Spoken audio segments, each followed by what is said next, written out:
Hello everyone, कैसे हैं आप लोग। आज की क्लास में हम पढ़ने वाले हैं क्लास 10th इंग्लिश का फर्स्ट फ्लाइट बुक से चैप्टर नंबर 3, जिसका नाम है 2 स्टोरीज अबाउट फ्लाइंग। तो जैसा कि आप टाइटल से ही समझ पा रहे हैं, आज के इस चैप्टर में हमें 2 स्टोरीज पढ़ना है और दोनों ही स्टोरी रिलेटेड है अबाउट फ्लाइंग। ठीक है, पहला स्टोरी है जिसका नाम है हिज फर्स्ट फ्लाइट और इसका राइटर है लियाम ओ फ्लेहार्टी, और दूसरा स्टोरी है ब्लैक एरोप्लेन जिसका राइटर है फ्रेडरिक फॉरसाइथ। ठीक है, तो दोनों आज हम लोग पढ़ेंगे। चलिए, तो सबसे पहले बिफोर यू रीड लिखा हुआ है, since the earliest times humans have dreamed of conquering the skies. तो बहुत दिन पहले से ही, काफ़ी दिनों से इंसान का हमेशा से ये सपना रहा है कि वो क्या करे, स्काईज को कनकर करे। कनकर का मतलब उस पर अधिकार कर पाए आसमान पे। ठीक है, here are 2 stories about flying. तो नीचे दिया गया 2 स्टोरी है अबाउट फ्लाइंग। पहला स्टोरी में क्या होता है कि a young seagull is afraid to fly. Seagull एक समुद्री पक्षी है, आप पिक्चर में देख पा रहे हैं। तो एक छोटा सा समुद्री पक्षी जिसको उड़ने से डर लगता है। How does he conquer his fear, वो अपने डर पे कैसे काबू पाता है, वो इस स्टोरी में बताया गया है। और दूसरा स्टोरी है a pilot is lost in storm clouds. एक पायलट के बारे में है जो एक तूफानी बादलों में खो जाता है। ठीक है, डज ही अराइव सेफ, तो क्या वो सेफली अपने डेस्टिनेशन में पहुंचता है। हु हेल्प्स हिम, और उसका मदद कौन करता है। तो ये हम सेकंड स्टोरी में देखेंगे। चलिए, सबसे पहले फर्स्ट स्टोरी को पढ़ते हैं, हिज फर्स्ट फ्लाइट। चलिए, लिखा हुआ है the young seagull was alone on his ledge. तो छोटा सा समुद्री पक्षी अकेला था ऑन हिज लेज। लेज का मतलब होता है a narrow horizontal shelf projecting from a wall और हियर अ क्लिफ। तो वॉल से कोई रेक निकला होगा, जैसे कि आप किचन में देखते हैं नॉर्मली वॉल से जो रेक निकला होता है उसको लेज बोलते हैं। लेकिन यहाँ पे लेज का मतलब है क्लिफ। क्लिफ क्या होता है, एक खड़ा चट्टान। ठीक है, एक खड़ा पहाड़ को बोलते हैं क्लिफ। आप पिक्चर में देख पा रहे हैं, ये एक बहुत ही खड़ा हुआ पहाड़ है, इसको चट्टान को बोलते हैं, रॉक को बोलते हैं क्लिफ। और इस पे एक छोटा सा सीगल है, यंग सीगल है, और नीचे में सी है। ठीक है, तो ऐसा कुछ सीन है यहाँ पे। चलिए देखते हैं अब आगे क्या होता है। His 2 brothers and his sister had already phloem away the day before. तो उसके फैमिली में देखिए कौन कौन है, उसके 2 भाई और उसकी एक बहन जो थे, वो लोग क्या है, पहले एक दिन पहले ही वो लोग उड़ के चले गए थे वहां से। तो ये आप अंडरलाइन कीजिएगा और याद भी कर लीजिएगा। He had been afraid to fly with them, और उसे उनके साथ उड़ने में डर लगा था। somehow when he had taken a little run forward to the brink of the ledge and attempted to flap his wings, he became afraid। और किसी भी तरह जब वो थोड़ा सा दौड़ लगाकर आगे आया to the brink of the ledge, ठीक है, उस रॉक के एकदम ब्रिंक पे, मतलब किनारे पे आ गया उस लेज के, तब और attempted to flap his wings, और अपने पंख को फड़फड़ाने का कोशिश भी किया, तभी क्या हुआ, ही बिकेम अफ्रेड, उसे डर लग गया। The great expanse of sea stretch down beneath, और एक बहुत बड़ा समुद्र था नीचे पूरा फैला हुआ था। And it was such a long way down, miles down, और वो काफ़ी गहरा भी था, काफ़ी नीचे था, मीलों गहरा था। He felt certain that his wings would never support him, उसे ये कहीं ना कहीं यकीन हो गया कि उसके वो पंख उसके सपोर्ट नहीं करेंगे, उड़ने में हेल्प नहीं करेंगे। So he bent his head and ran away back to the little hole under the ledge where he slept at night। उसलिए वो अपना क्या करता है, सिर झुका लेता है और वापस दौड़ के कहाँ चले जाता है, उस लिटिल होल में चले जाता है जो उस लेज में, उस रॉक में बना होता है। ठीक है, और जहाँ पे वो उस रात को सोता है। Even when each of his brothers and his little sister, whose wings were far shorter than his own, ran to the brink, flapped their wings and flew away, he failed to muster up courage to take that plunge which appeared to him so desperate। तो काफ़ी लंबा sentence है। बोला गया है कि भले ही उसके भाई और उसकी छोटी जो बहन थी, जिसके पंख काफ़ी छोटे थे कंपेयर टू उसके सीगल के, ठीक है, यंग सीगल के, उसकी छोटी बहन के जो पंख थे वो काफ़ी छोटे थे, लेकिन फिर भी वो लोग रैन टू द ब्रिंक, वो लोग किनारे तक एकदम आए। ब्रिंक का मतलब होता है एज। ठीक है, उस रॉक के एकदम किनारे तक आए, फ्लैप देयर विंग्स, अपने पंख फड़फड़ाए, एंड फ्लू अवे, और उड़ के चले गए। He fail to muster up courage to take that plunge, लेकिन वो फेल कर गया। मस्टर अप का मतलब गैदर, हिम्मत जुटाने में वो फेल कर गया। टू टेक दैट प्लंज, छलांग लगाने का हिम्मत नहीं जुटा पाया वो। Which appear to him so desperate, और वो छलांग लगाना उसके लिए काफ़ी डेस्परेट था, मतलब बेकार सा काम उसे लग रहा था, जो उसे फोर्सफुली करना पड़ रहा था। ठीक है, लेकिन वो कर नहीं पा रहा था। His father and mother had come around, calling to him shrilly, upbraiding him, threatening to let him starve on his ledge unless he flew away। तो उसके मम्मी और पापा उसके पास आए थे और उसे calling to him shrilly, और shrilly मतलब काफ़ी तीखे स्वर में उसे बुलाते हैं अपब्रेडिंग हिम का मतलब उसे स्कोल्ड मतलब डांटते हैं। Threatening to let him starve का मतलब भूखे मार देना, ठीक है। तो उसे धमकाते हैं कि अगर तुम हमारे साथ नहीं उड़ के चले तो हम तुम्हें यहीं पे भूखे मार देंगे, तुम्हें खाना नहीं देंगे, ठीक है, तुम इसी लेज पर स्टार्व कर जाओगे। But for the life of him he could not move, लेकिन वो अपने जीवन के लिए भी वो मूव नहीं कर पाया, ठीक है, उसे हिम्मत ही नहीं हो रहा था वो उड़ने का।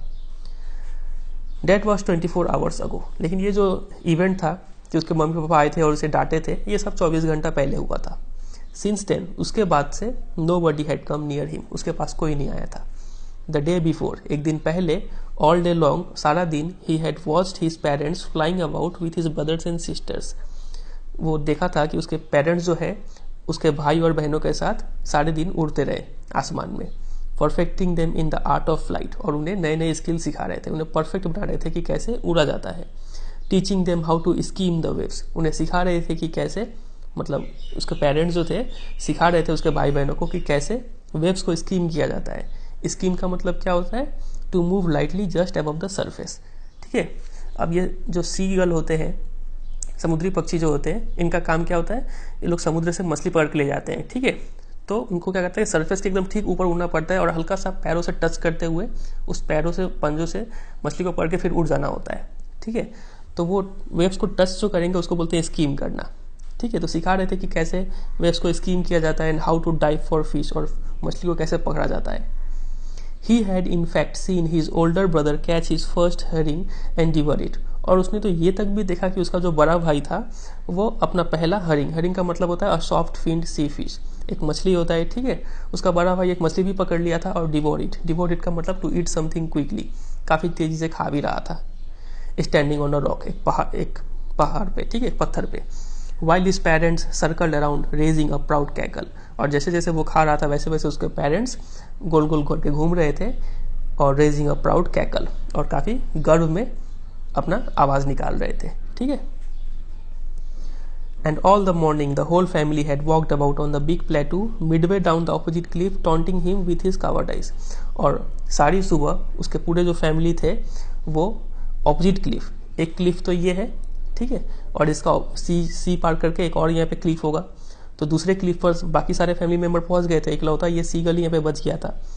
तो बाकी जितने भी फैमिली मेंबर जो ऑपोजिट क्लिफ में पहुंच गए थे वो लोग क्या कर रहे थे? The whole family had walked about on the big plateau midway down the opposite cliff, तो उस ऑपोजिट क्लिफ के बीच में कहीं बिग प्लेटू होगा। प्लेटू का मतलब क्या होता है? High area of flat land, एक समतल जमीन लेकिन थोड़ा ऊंचा समतल जमीन को बोलते हैं फ्लैटू, ठीक है। तो प्लेटू पे सारा फैमिली क्या कर रहे थे? वॉक कर रहे थे ऑपोजिट क्लिफ पे, और उसे टॉन्ट कर रहे थे, ठीक है, उसे ताना मार रहे थे विथ हिज कावर्डाइज, उससे उसके कायरतापन पे सब लोग उसका मजाक उड़ा रहे थे, ठीक है, उसके ताना मार रहे थे फैमिली के बाकी members. The sun was now ascending the sky, और अब धीरे धीरे क्या था? सन आसमान में ऊंचा आ रहा था, ठीक है, दिन होने को आया था। Blazing on his ledge that face the south, और काफी तेज रोशनी पड़ रहा था उस लेज पे, और उस लेज का डायरेक्शन किधर था? साउथ के डायरेक्शन में था, ठीक है। He felt the heat because he had not eaten since the previous nightfall, और जो सन का जो हीट था वो इस सीगल को काफी महसूस हो रहा था, लग रहा था इसको वो सूर्य का गर्मी। क्यों? क्योंकि उसने प्रीवियस नाइट को कुछ खाया नहीं था, भूखा था, तो उसे गर्मी अब बर्दाश्त नहीं हो रहा था। He stepped slowly out to the brink on the ledge, तो वो क्या करता है? धीरे धीरे एकदम उस लेज के एकदम किनारे पे आ जाता है, ब्रिंक पे आ जाता है। फिर and standing on one leg with the other leg hidden under his wing, और एक पैर पे वो खड़ा हो जाता है और दूसरे लेग को अपने पंखों में छिपा लेता है। ही क्लोज्ड वन आई, और अपने एक आंख को बंद कर लेता है, देन द अदर, और फिर दूसरे आंख को बंद कर लेता है। And pretended to be falling asleep, और ऐसा एक्टिंग करता है कि उसे नींद आ रहा है। Still they took no notice of him, लेकिन ऐसा करने का बावजूद भी उसके जो फैमिली मेंबर्स थे इस पर कोई ध्यान नहीं दे रहे थे। ये ऐसा इसलिए जानबूझ से करा था कि फैमिली मेंबर्स उसे ध्यान दे और उसे कुछ खाना दे दे, लेकिन कोई फैमिली मेंबर्स इस पर ध्यान नहीं दिया। He saw his two brothers and his sister lying on the plateau, dozing with their heads sunk into their necks. वो देखता है कि उसके दो भाई और उसकी जो बहन है वो प्लेटू पे पड़े हुए हैं, dodging with their heads, dodging का मतलब होता है अ लाइट स्लीप, झपकी ले रहे हैं अपने सिर को, संक इनटू देयर नेक्स, ठीक है।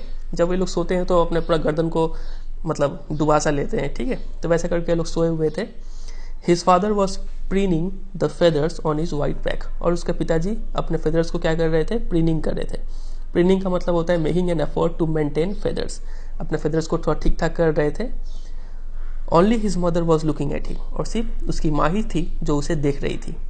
She was standing on the little high hump on the प्लेटू, वो उसकी माँ जो थी वो कहाँ पे खड़ी थी, एक हाई हम्प पे खड़ी थी। हम्प मतलब भी एक उठा हुआ जगह, जैसे कि ऊँट का जो उठा हुआ वो बॉडी में पार्ट होता है ना, तो हम्प बोलते हैं। तो वैसे ही प्लेटू में एक हम्प था, उठा हुआ सरफेस था, वहाँ पे उसकी माँ खड़ी थी। हर वाइट ब्रेस्ट थर्स्ट फॉरवर्ड, और उसकी जो माँ की जो सफ़ेद जो छाती थी वो उसमें चिपकी हुई थी पत्थर पे।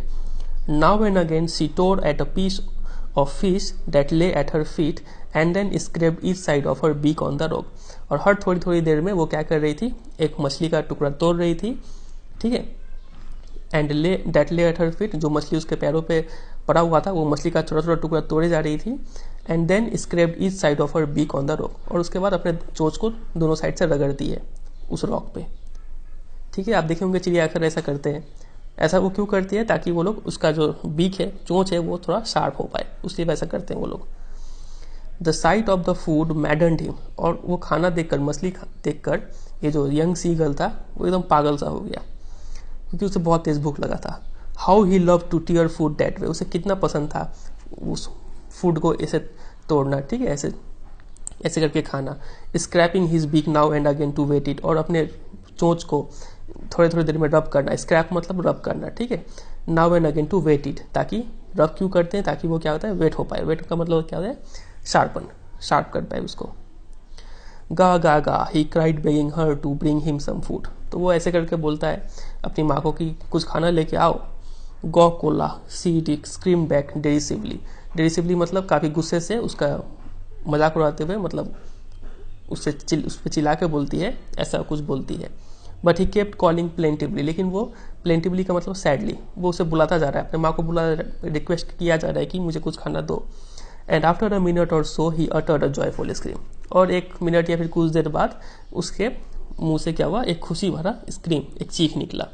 क्यों, क्योंकि his mother had picked up a piece of fish and was flying across to him, क्योंकि उसकी माँ ने एक मछली का टुकड़ा उठा लिया था और वो उसकी तरफ उड़ के आ रही थी, ठीक है। ही लीन्ड आउट, और वो आगे की तरफ झुक गया, जैसे कि आप यहाँ पे देख पा रहे हैं, ये रहा यंग सीगल और ये है उसकी मम्मी चोंच में एक मछली ली हुई है। तो जो यंग सीगल है वो आगे की तरफ थोड़ा झुक गया मछली को पकड़ने के लिए, ठीक है। ईगरली tapping the rock with his feet, और वो रॉक पे अपने पैरों से थप किए जा रहा है। Trying to get nearer to her as she flew across, और वो यंग सीगल चाह रहा है कि जितने जल्दी हो सके उतना जल्दी माँ के करीब पहुंच जाए, ठीक है। जैसे जैसे उसकी माँ उड़ के आ रही है वैसे वैसे ये भी झुके जा रहा है कि और थोड़ा करीब आ जाए माँ के। But when she was just opposite to him she halted, halted का मतलब होता है स्टॉप्ड, हर विंग्स मोशनलेस, ठीक है। लेकिन जैसे ही वो उसके ठीक ऑपोजिट पहुंच गई तो उसकी माँ क्या करती है, वहाँ पे रुक जाती है, अपने पंख फड़फड़ाना बंद कर देती है, जैसे कि आप पिक्चर में भी देख पा रहे हैं। उसकी माँ जो है यहाँ पे स्टॉप कर गई है, ठीक है, उसके आगे नहीं जा रही है। The piece of fish in her beak almost within reach of his beak, ठीक है। और वो जो मछली का जो टुकड़ा है जो उसकी माँ के चोंच में है वो एकदम उसके पहुंच के पास है, ठीक है, उसके भी चोंच के एकदम पहुंच के पास है। He waited a moment in surprise, वो कुछ देर के लिए रुकता है, वो सरप्राइज हो जाता है कि क्यों, सोचता है कि wondering why she did not come nearer, वो सोचता है कि उसकी माँ उसके पास क्यों नहीं आ रही है। And then maddened by hunger he dived at the fish, लेकिन वो भूख के मारे पागल होकर क्या करता है, मछली पे छलांग लगा देता है। With a loud scream he fail outwards and downwards into space, और एक कड़ी बहुत तेज चीख के साथ वो नीचे गिर जाता है और हवा में अब नीचे गिर रहा है वो, ठीक है। देन अ मॉन्स्टरस टेरर सीज्ड हिम, और तभी क्या होता है कि एक बहुत ही खतरनाक सा डर उसे पकड़ लेता है। And his heart is to distil, और उसका दिल थोड़ा देर के लिए रुक जाता है, काम करना बंद कर देता है। ही कुड हियर नथिंग, उसको पूरा सुन पड़ जाता है, ठीक है, उसको कुछ सुनाई नहीं देता है। But it only lasted a minute, लेकिन ये जो डर था, इस टाइप का डर कुछ ही देर के लिए था। The next moment he felt his wings spread outwards, अगले ही क्षण उसे महसूस होता है कि उसके जो विंग्स है वो अपने आप खुल चुके हैं, स्प्रेड हो चुके हैं। The wind rust against his breast, और जो हवाएं थे वो उसे छाती से टकरा रहे थे, ब्रेस्ट फेदर्स, ठीक है, उस छाती के जो पंख थे उसमें से टकरा रहे थे हवाएं। एंड अंडर हिज स्टमक, और पंख से टकरा के उसके स्टमक पे लग रहे थे हवाएं। एंड अगेंस्ट हिज विंग्स, और फिर उसके विंग्स पे लग रहे थे। He could feel the tip of his wings cutting through the air, उसे महसूस हो रहा था कि उसके जो पंख है वो हवा को थोड़ा रेजिस्ट कर रहे हैं, ठीक है, हवा से टकरा रहे हैं, मानो हवा को काटते हुए जा रहे हैं। He was not falling headlong now, वो हेडलॉन्ग का मतलब होता है सिर के बल, वो अब सिर के बल नहीं गिर रहा था। He was soaring gradually downwards and outwards, soaring का मतलब फ्लाइंग, वो फ्लाई कर रहा था नीचे की तरफ और आउटवर्ड, मतलब ये मान ली ऐसा कुछ सीन है, ये मान लीजिए क्लिफ है और यहाँ पे था यंग सीगल, ठीक है, और यहाँ पे है सी। तो वो जो नीचे गिर रहा था तो डाउनवर्ड्स तो गिर रहा था, साथ साथ आउटवर्ड्स भी, मतलब इस शेप में ऐसे गिर रहा था वो, समझ रहे, तो ऐसे करके वो गिर रहा था। अब देखिए क्या होता है फिर, ये रहा, he was soaring gradually downwards and outwards, he was no longer afraid, अब वो डरा हुआ नहीं था। He just felt a bit dizzy, उसके सिर्फ डिजी, डिजी मतलब हल्का सा चक्कर आना, ठीक है, हल्का सा चक्कर आया था। Then he flapped his wings once, लेकिन अब क्या करता है वो अपने पंख को फड़फड़ाता है, एंड ही सोर्ड अपवर्ड, और वो फ्लाई कर जाता है ऊपर की तरफ। गा गा गा गा गा गा कोला, फिर ऐसा कुछ वो बोलता है। His mother soup past him, और उसकी माँ अब उसको आगे, उससे आगे निकलती है, ठीक है, उड़ते हुए। हर wings making a loud noise, और जो वो उसकी माँ उड़ रही है तो चूंकि उसकी माँ के पंख बड़े बड़े हैं तो काफी तेज आवाज कर रहे हैं। He answered her with another scream, तो ये था जो ये उसकी माँ ने बोला था, ठीक है, तो उसका जवाब में वो भी कुछ चिल्ला के कुछ बोलता है। Then his father flew over him screaming, फिर उसके पिताजी उसके ऊपर से उड़ते हैं, वो भी चिल्लाते हुए उड़ते हैं, ठीक है, सब खुशी का ये सब चिल्ला रहे हैं खुशी से। He saw his two brothers and his sister flying around him, और वो देखता है कि उसके जो दो भाई हैं और एक जो बहन है वो उसके आसपास उड़ रहे थे। कर्वेटिंग, बैंकिंग, सोरिंग, डाइविंग, ये सब एक क्या है, वेज ऑफ फ्लाइंग है, ठीक है, मोशन का वेज है, उड़ने का तरीका है। कर्वेटिंग का मतलब होता है, यहाँ पे लिखा हुआ है लीपिंग लाइक अ हॉर्स, ऐसे ऐसे छलांग लगाना, ठीक है, ऊपर जाना फिर नीचे आना, फिर ऊपर जाना नीचे आना, तो इस टाइप के उड़ने को बोलते हैं कर्वेटिंग। फिर है बैंकिंग, बैंकिंग का मतलब होता है flying with one wing higher than the other, आप पिक्चर में देख पा रहे हैं, ऐसे टेढ़े करके उड़ने को बोलते हैं बैंकिंग, ठीक है। सोरिंग का मतलब होता है ऊपर की तरफ उड़ना, और डाइविंग का मतलब होता है नीचे की तरफ छलांग लगाना, ठीक है, तो ऐसे ऐसे करके मोशन कर रहे हैं सब। Then he completely forgot that he had not always been able to fly, अब वो एकदम ही भूल चुका था कि एक समय ऐसा भी था कि वो उड़ना नहीं जानता था। And commanded himself to dive and soar and curve shrieking seriously, और अपने आप को वो कमेंट कर रहा था, अपना तारीफ कर रहा था कि कैसे वो अब डाइव भी कर पा रहा था, सोर मतलब ऊपर भी फ्लाई कर पा रहा था, कर्व कर पा रहा था, और चिल्ला रहा था, ठीक है, काफी तीखे स्वर में चिल्ला रहा था। He was near the sea now, अब वो एकदम समुद्र के ऊपर था। फ्लाइंग स्ट्रेट ओवर इट, और उसके एकदम ठीक स्ट्रेट उड़ रहा था, मतलब ये अगर समुद्र है तो जो सीगल था एकदम ऐसे इस दिशा में एकदम ऊपर उड़ रहा था, ठीक है, ऐसे इस दिशा में उड़ रहा था। Flying straight over it, facing straight out over the ocean, ऐसे एकदम ओशन के ऊपर था। He saw a vast green sea beneath him, और वो देखता है कि उसके नीचे क्या है, एक हरा समुद्र उसके नीचे है। With little ridges moving over it, और रीजेस का मतलब होता है वेव्स, और जो लहरें हैं वो उसके समुद्र के ऊपर बह रही है। And he turned his beak sideways, और वो अपने चोंच को साइड में मोड़ता है, मतलब सिर को मोड़ता है साइड में। एंड कॉड एम्यूजली, ठीक है, और आवाज निकालता है काफी चौंक के, काफी अच्छा वो सीन लगता है उसको। His parents and his brothers and sisters had landed on the green flooring ahead of him. Green flooring मतलब सी, तो उसके जो पेरेंट्स थे और उसके जो भाई बहन थे वो लोग पहले ही लैंड कर चुके थे ऑन द ग्रीन फ्लोरिंग, सी में लैंड कर चुके थे, ठीक है। दे वेर बेकॉनिंग टू हिम, वो उसे भी, बेकॉनिंग का मतलब कॉल करना, ठीक है, उसे भी बुला रहे थे। कॉलिंग श्रीली, ठीक है, काफी तीखे स्वर में बुला रहे थे, ठीक है। He dropped his legs to stand on the green sea, तो वो अपना क्या करता है, एक टांग नीचे करता है ताकि वो सी पे खड़ा हो पाए। His legs sank into it, लेकिन उसका पैर जो है डूब जाता है उसमें। He screamed with fright, लेकिन फ्राइट का मतलब फियर, ठीक है, अब वो डर के मारे फिर से चिल्लाता है। And attempted to rise again flapping his wings, और चाहता है कि अब हम डूब ना जाए, थोड़ा देर के उसका जब पैर डूबता है तो वो डर जाता है और वो सोचता है कि हम कहीं डूब ना जाए, और वो फिर से अपना पंख फड़फड़ाता है। बट ही वॉज टायर्ड, लेकिन अब वो थक चुका होता है। एंड वीक, और काफी कमजोर भी हो गया होता है because of hunger. And he could not rise, अब वो उड़ नहीं पाता है। Exhausted by the strange exercise, ठीक है, और अभी जो एक्सरसाइज किया था उसने, सोरिंग, डाइविंग, कर्वेटिंग, बैंकिंग, तो सबसे वो काफी थक चुका था, एग्जॉस्ट हो चुका था। His feet sank into the green sea, उसका जो फीट, दोनों पैर थे वो नदी में डूब चुके थे, समुद्र में डूब चुके थे। And then his belly touched it, और उसका बेली मतलब स्टमक, उसका पेट जो है उसको टच करता है सी को। एंड ही सैंक नो फर्दर, और लेकिन अब वो नहीं डूबता है, सिर्फ पैर डूबा, उसका शरीर ऊपर ही रह गया। He was floating on it, वो उसके ऊपर तैर रहा था। And around him his family was screaming, और उसके चारों तरफ उसका पूरा परिवार स्क्रीम मतलब चिल्ला रहे थे, प्रेजिंग हिम, उसे तारीफ कर रहे थे। And their beaks were offering him scraps of dog fish, और सबको अपने चोंचों से उसे फिश ऑफर कर रहा था खाने के लिए, ठीक है। He had made his first flight, और उसने अपना पहला उड़ान भर लिया था। तो काफ़ी अच्छा स्टोरी था ये। चलिए अब मूव करते हैं सेकंड स्टोरी पे। अगर आप थक चुके हैं तो आप चाहे तो यहाँ पे कुछ देर के लिए रेस्ट ले सकते हैं, ब्रेक ले लीजिए, उसके बाद सेकंड स्टोरी कर लेते हैं, ठीक है। चलिए अब स्टार्ट करते हैं अपना सेकंड स्टोरी, जो कि है द ब्लैक एरोप्लेन। लिखा हुआ है, the moon was coming up in the east behind me and stars were shining in the clear sky above मी। तो सीन कुछ ऐसा है कि एक पायलट है जो अपने एरोप्लेन में बैठ के एरोप्लेन को उड़ाता हुआ अगर इस डायरेक्शन में जा रहा है, तो बोल रहा है कि मून जो था उसके बिहाइंड था, ठीक है। यहाँ पे मून है तो वो था ईस्ट डायरेक्शन में मून। तो अगर यहाँ पे ईस्ट है मतलब वो मूव कर रहा है किस डायरेक्शन में, वेस्ट की डायरेक्शन में, ठीक है। और तो इसका मतलब यहाँ पे हो गया नॉर्थ और यहाँ पे हो गया साउथ। तो ऐसा कुछ सिचुएशन है यहाँ पे।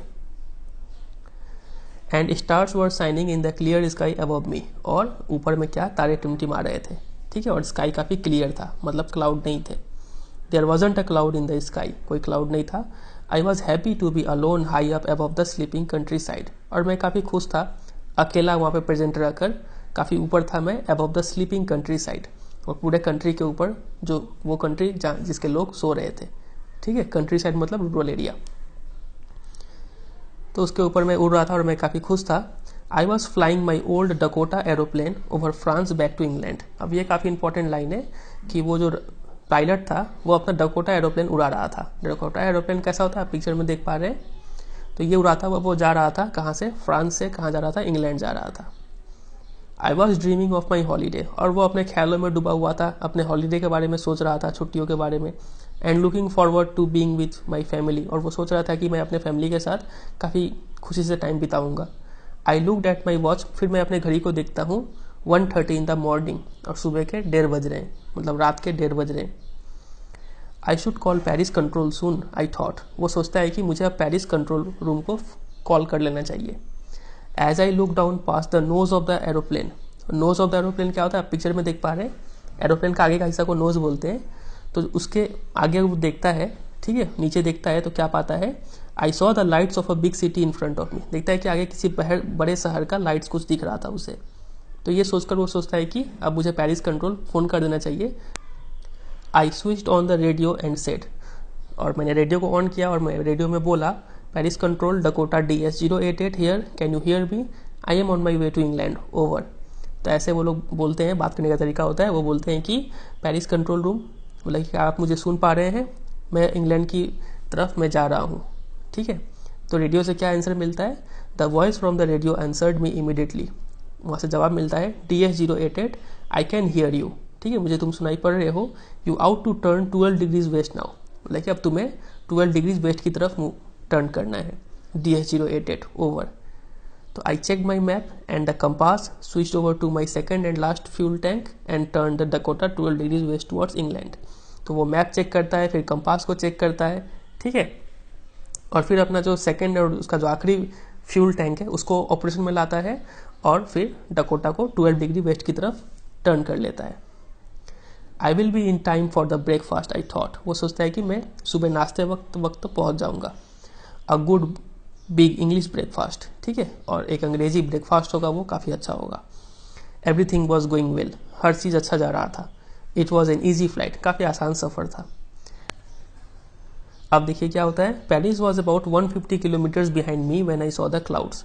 तो पेरिस अब 150 किलोमीटर पीछे छूट चुका था, ठीक है, पेरिस जो कि फ्रांस का कैपिटल है।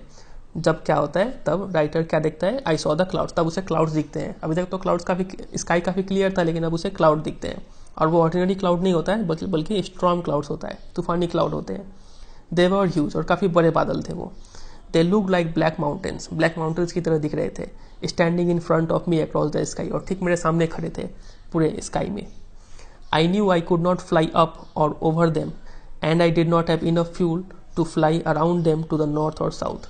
तो सिचुएशन कुछ ऐसा है, तो ये फ्लाइट है और यहाँ पे मान लीजिए क्लाउड आ गया। तो ऐसा नहीं था कि ये एरोप्लेन उसके ऊपर से जाए या फिर नीचे से जा सके, और ना ही नॉर्थ या फिर साउथ की तरफ डायरेक्शन मूव करके टर्न लेके जाने का उसके पास फ्यूल था। तो ये कुछ भी ऑप्शन वो ट्राई नहीं कर पा रहा था।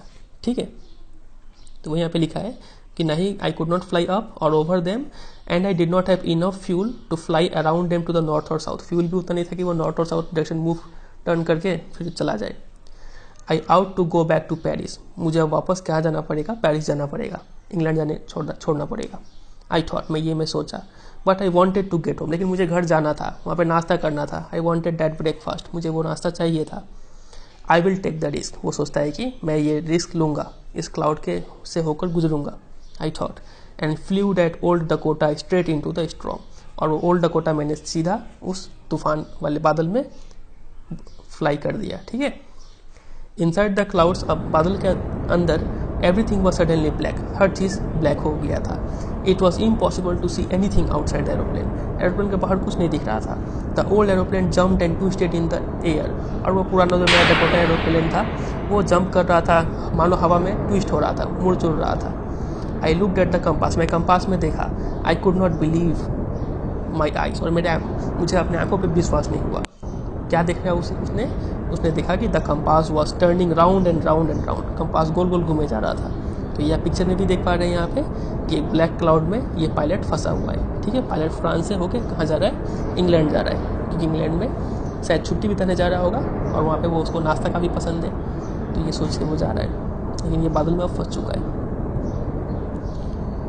तो देखिए, तो कंपास काम नहीं कर रहा था, it was dead, it would not work, अब वो काम नहीं करेगा। The other instruments were suddenly dead too, और बाकी इंस्ट्रूमेंट जो थे प्लेन के अंदर वो भी सब भी काम करना बंद कर चुके थे।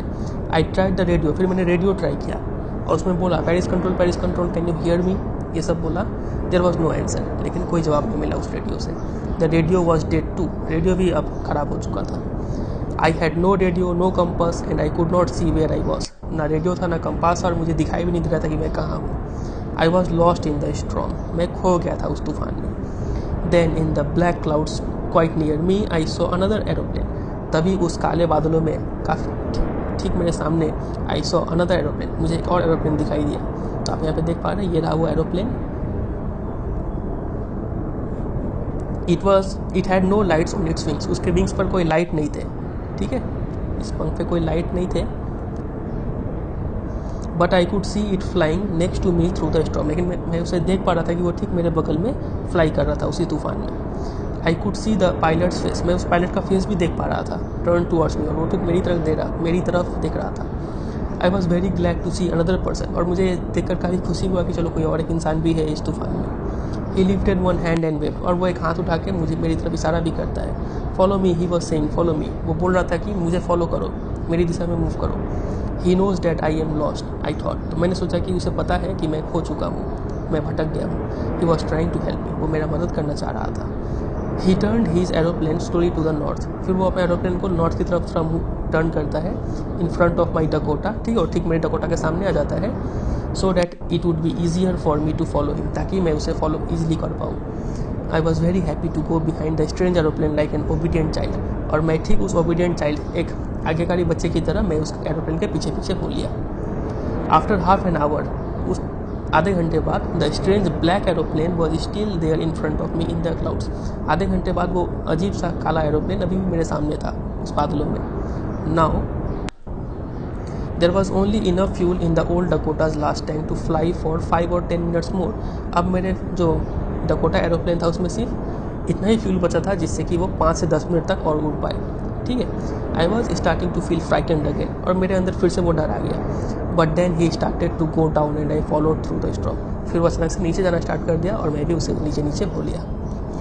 Suddenly I came out of the clouds and saw 2 long straight lines of lights in front of मी, फिर मैं अचानक से उस क्लाउड्स के बाहर आ गया, बादल से बाहर निकल गया, तूफानी बादल से, एंड देखा कि 2 straight lines of light in front of मी, 2 उससे स्ट्रेट लाइंस दिख रहे थे और लाइट लगा हुआ था दोनों लाइंस में। ठीक है, मतलब वो कहाँ पहुंच चुका था, रनवे पे पहुंच चुका था, जहाँ पे कोई एरोप्लेन उड़ान भरता है।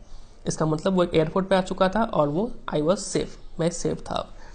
आई turn to look for my friend in the black aeroplane, और फिर मैं वापस मुड़ के देखा कि मेरा वो दोस्त कहाँ गया जिसने मेरा हेल्प किया था, जो ब्लैक एरोप्लेन में बैठा हुआ था। But the sky was empty, लेकिन अब आसमान में कोई नहीं था। देयर वॉज नथिंग देयर, वहाँ पे कुछ नहीं था। The black aeroplane was gone, वो ब्लैक एरोप्लेन अब जा चुका था। आई could not see it anywhere, मुझे कहीं नहीं दिखाई दे रहा था। आई लैंडेड, मैं अब वो लैंड किया वहाँ पे, ठीक है, रनवे पे। And was not sorry to walk away from the old Dakota near the control tower, और मुझे हल्का सा भी अफसोस नहीं हुआ उस ओल्ड डकोटा से उतरते हुए नियर द कंट्रोल टावर, ठीक है, कंट्रोल टावर के पास में, ठीक है।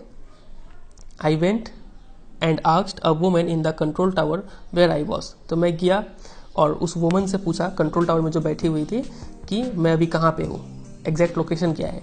And who the other pilot was, और वो दूसरा पायलट कौन था जो जिसने मेरा हेल्प किया। I wanted to say thank you, मुझे उसे थैंक यू बोलना था। She looked at me very strangely, वो मुझे काफ़ी एक स्ट्रेंजली अजीब तरीके से देखती है। एंड देन लाफ, और फिर वो हंसते हुए बोलती है अनदर एरोप्लेन, दूसरा aeroplane up in this storm, और वो भी इस तूफान में। No other aeroplanes were flying tonight, कोई दूसरा एरोप्लेन यहाँ पे फ्लाई नहीं कर रहा था। Yours was the only one I could C on the radar, और रडार में सिर्फ आपका ही एरोप्लेन इकलौता दिख रहा था, ठीक है।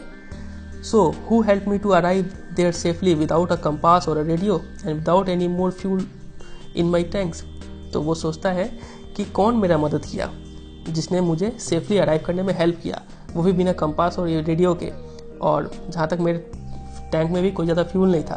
तो कौन वो इंसान था जिसने मुझे मेरा इस हालत में मेरा हेल्प किया।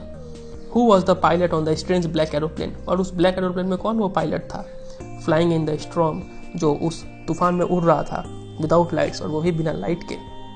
तो ये सब जो सवाल है वो इस पायलट के माइंड में लिंगर करते रहते हैं, मतलब वो घूरते रहते हैं, और इन सब का जवाब वो ढूंढ नहीं पाता है, ठीक है। तो मतलब यहाँ पे एग्जाम में आपसे क्वेश्चन पूछेंगे कि नरेटर को आखिर हेल्प किसने किया, किस तरीके से वो सेफली रीच कर गया। तो इसका आंसर एक ही आता है कि ये सब वो क्या था, एक उसका भ्रम था, उसका अपना कॉन्साइंस हो सकता है उसका हेल्प किया होगा, ठीक है, उसका अपना जो रीजनिंग है वो हेल्प किया होगा, ठीक है।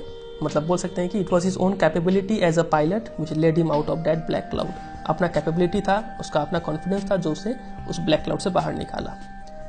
तो यही होगा इसका मेन थीम। तो फिर यही है, फिर ये स्टोरी एंड होता है। उम्मीद करते हैं आपको समझ में आया होगा। कोई भी डाउट रह गया हो, कोई भी कंफ्यूजन रह गया हो तो आप मुझे कमेंट सेक्शन में पूछ सकते हैं। और वीडियो कैसा लगा ये भी जरूर बताएं कमेंट सेक्शन में। वीडियो अच्छा लगा तो आपको पता ही है वीडियो को क्या करना है, एक लाइक कर देना है, ताकि इससे मुझे काफ़ी कॉन्फिडेंस मिलता है कि मैं आपको कुछ हेल्प कर पा रहा हूँ, ठीक है। वीडियो को लाइक जरूर कीजिएगा और दोस्तों के साथ शेयर भी कीजिए, ताकि वीडियो में थोड़ा ग्रो करने में हेल्प मिले। और चैनल पर नहीं हो तो चैनल को सब्सक्राइब कर लीजिए, ठीक है। और चैनल पर बाकी वीडियो भी आप चेक कर सकते हैं। चलिए फिर मिलते हैं बहुत जल्द अगले चैप्टर के साथ। अगली क्लास में हम लोग एक पोएम करेंगे इसी चैप्टर का। चलिए फिर मिलते हैं बहुत जल्द, तब तक के लिए goodbye and take care.